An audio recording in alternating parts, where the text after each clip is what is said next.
స్తోత్రం చెల్లిద్దామా? హల్లెలూయా.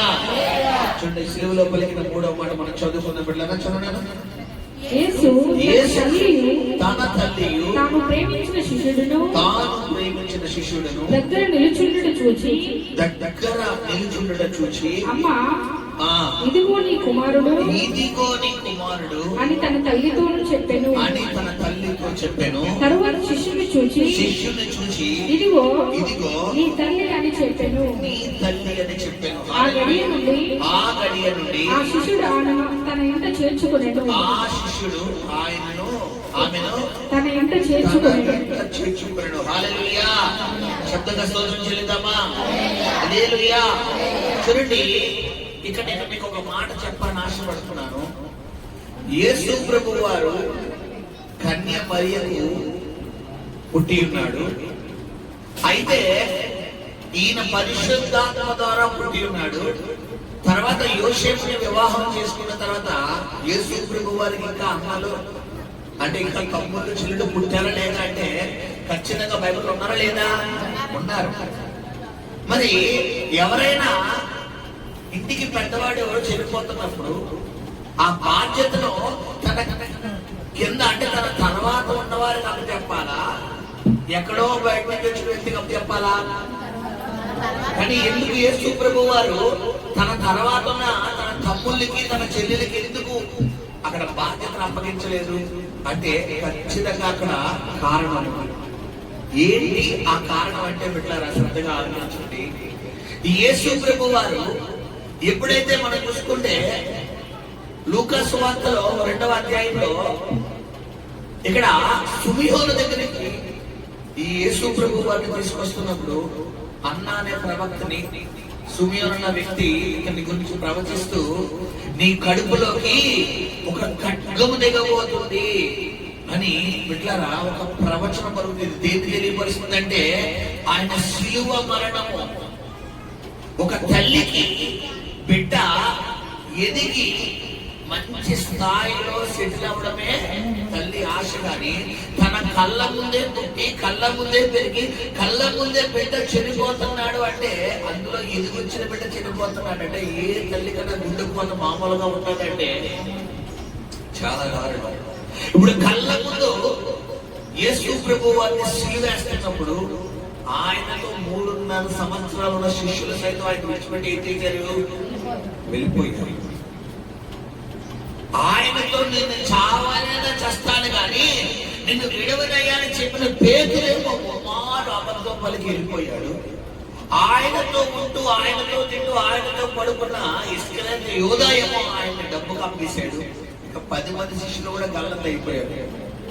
ఇలాంటి టైంలో ఎవరైనా యేసు ప్రభు వారితో ఉన్న వాళ్ళు ఎవరైనా ఉంటే వాళ్ళు కూడా తీసుకెళ్లి జైలు వేసేది అని ఒక ప్రకటన రోమా చక్రవర్తి విడుదల చేశాడు.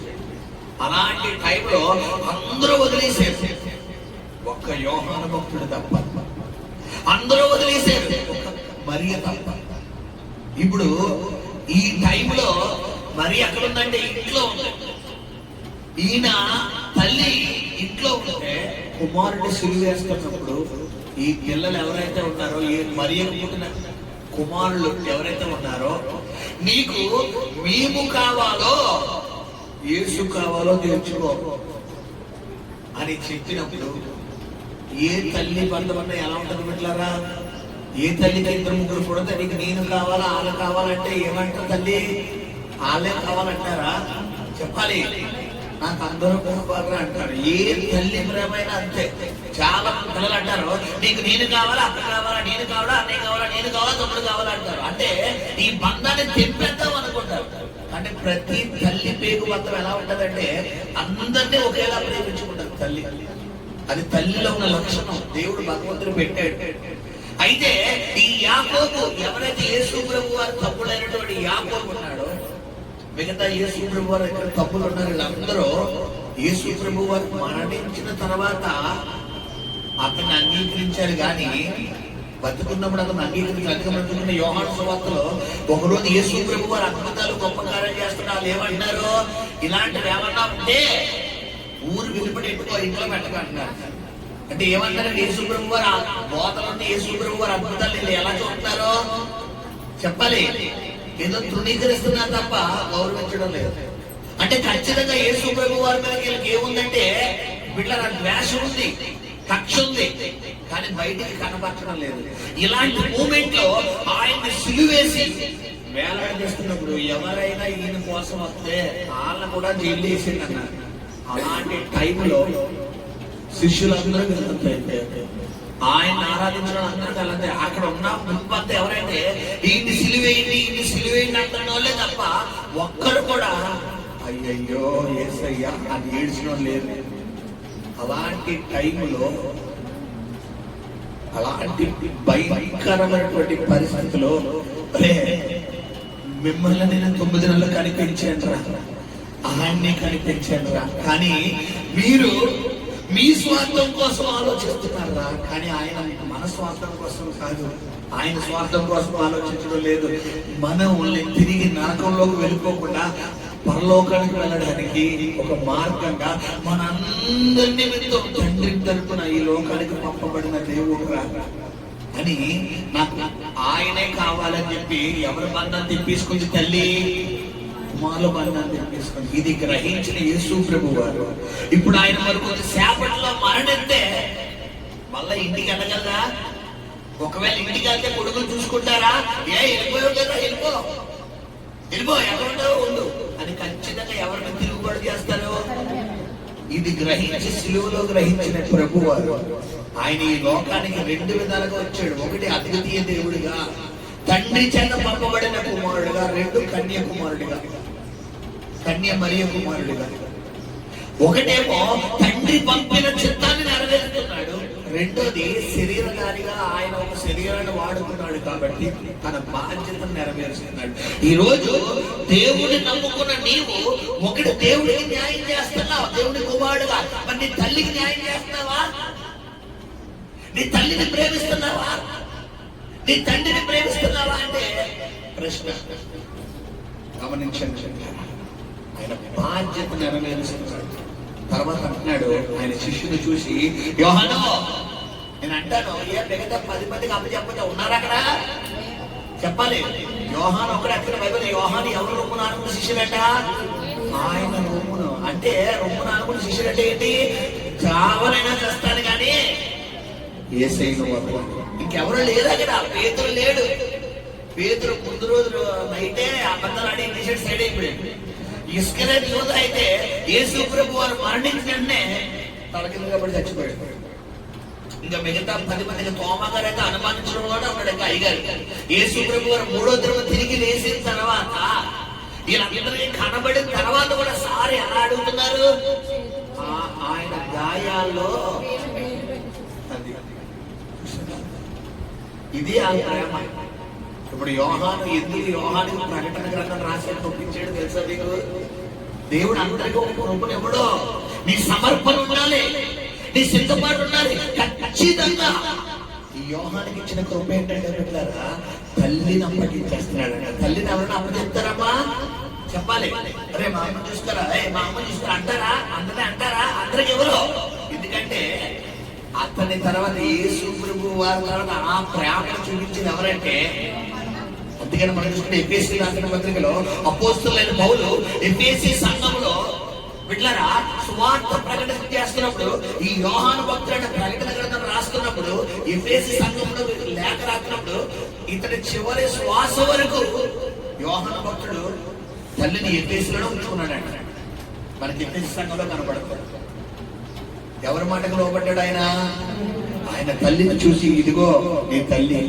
యోహాను, అమ్మా నేను చనిపోయాను అనుకోకో, నేను ఎప్పుడు సదాకాలం నీతోనే ఉంటాను. ఇదిగో ఇక నుండి ఈడు నీ కొడుకు, యోహాను నీ కొడుకు. నన్ను యోహానులో చూసుకో, నా రొమ్మును ఆనుకున్నాడు. నేను ఎలా నిన్ను ప్రేమిస్తానో అలాగే ప్రేమిస్తాడు. నేను నిన్ను ఎలా చేరదీస్తానో అమ్మా ఆడకమ్మా, నువ్వు అలా ఆడకో, నువ్వు ఏడితే నాకు బాధగా ఉన్నాయి, నువ్వు ఏడకమ్మా అని తన తల్లిని చూసి ఏం చేస్తున్నాడు? తన తల్లి కన్నీరు తుడుతున్నాడు. ఈ రోజు ఒక కొడుకుగా, ఒక కూతురిగా నీ తల్లి కన్నీరు తుడుతున్నావా, కన్నీరు రప్పిస్తున్నావా? ఎంతమంది లేరు, నా ఇష్టం నాకు నచ్చిందే చేస్తానంటే నీ తల్లిని ఏడిపెడుతున్నావు. కొంతమంది అయితే ఒక వయసు వచ్చాక ఇలా కాలేజీ కూడా వెళ్ళకుండా తల్లిదండ్రులు ఏడిపించోళ్ళు ఈరోజు ఎంతమంది లేరమ్మా. నాకు బైక్ కొంటావా లేదా, నాకు ఫోన్ కొంటావా లేదా, నాకు డ్రెస్ కొంటావా లేదా, నాకు అది కొంటావా లేదా.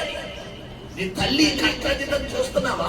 నీ తండ్రి రెక్కలు ముక్కలు చేసుకుంటాడు. ఆయన రోజంతా కష్టపడితే కానీ ఒక 100 రూపాయలు బయటకు ఇచ్చి తేవాలని నీకు అలా బాధ్యత తెలుస్తుందా?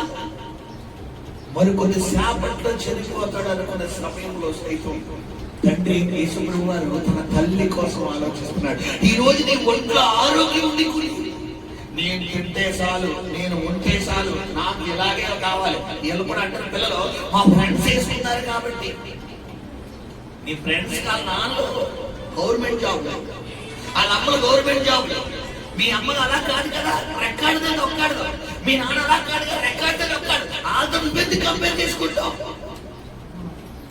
గమనించండి, ఖచ్చితంగా బాధ్యత. ఈ రోజు తండ్రిగా తల్లిగా నీకు ఏముండాలి? పిల్లల పట్ల, పిల్లలుగా నీ తల్లిదండ్రుల మీద ఏముండాలి?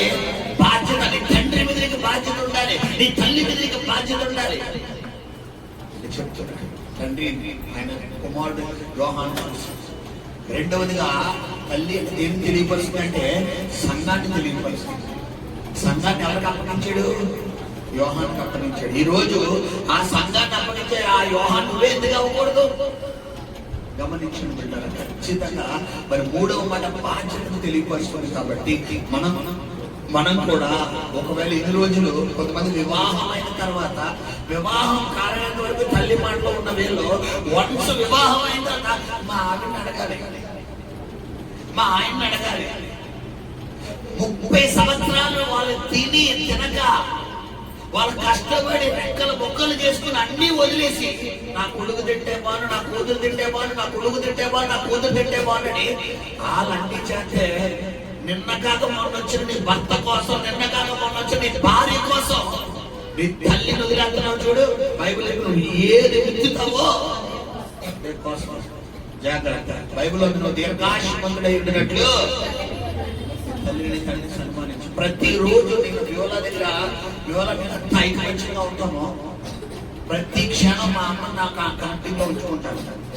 ఎక్స్మా దగ్గర మా ఎక్స్మా పరిస్థితిని బట్టి నేను ఎక్స్మా దగ్గర మా అమ్మను వదిలేడు, కానీ మా నాన్నగారు 2010లో విడిచిపెట్టారు.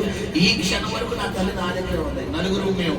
మా పెద్దకి ఎన్నోసార్లు అడిగింది అభిషేకం, ఒక్క నెల మాకు నేను పంపను, అమ్మ నా దగ్గర ఉండాలి. క్షేమ ఎన్నోసార్లు అడిగింది అని ఆ ఒక్క 10 రోజులు నేను పంపను, ఎవరి దగ్గర పంపను, అమ్మ నా దగ్గర ఉండాలి.